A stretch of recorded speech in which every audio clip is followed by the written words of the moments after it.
بصورة مشابهة. لذلك نعتذر من مشاهد الجزيرة الرياضية ونؤكد له بأن الخلل من المصدر، ونحن في انتظار أن تتحسن الأمور حتى نتابع هذه المباراة المهمة.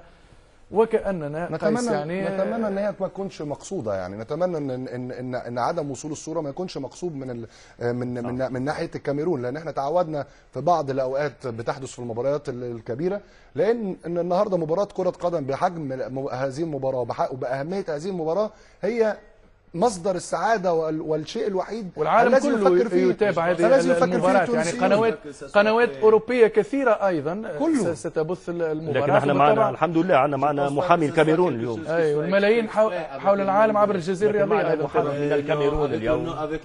اعتقد ان بكل الكاميريين الموجودين في تونس لا اعتقد ان ذلك مقصود من قبل الكاميرونيين، وانهم يريدون بث هذه المباراة للجهة الكاميرونية في الخارج. واعتقد ان المباراة الذهاب قد اعطتنا فكرة عن اهمية هذه المباراة، لان هو مباراة متوازنة، وربما لو كانت مباراة مثل السنغال يعني الناس كلها تنتظر على احر من الجمر انطلاق المباراة والتشويق، يعني السسبانس يضاف اكثر يعني صعوبات المشاهد.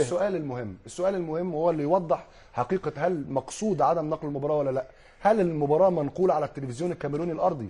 لو منقولة على التلفزيون الكاميروني الأرضي معنى كده إن مفيش مشكلة في نقل المباراة، إنما إن النهارده شعب كامل والشعوب العربية الشعوب أكلم صديقي في الكاميرون لا، على حسب المعلومات يعني الأولية شركة يعني أجنبية وليست التلفزيون الكاميروني من يقوم بنقل هذه المباراة، كما كان الحال في رادس. شركة سبور 5 هي مالكة الحقوق، ومنها ربما يتم عبر موظفيها والعاملين بها تصوير هذه المباراة. على كل حال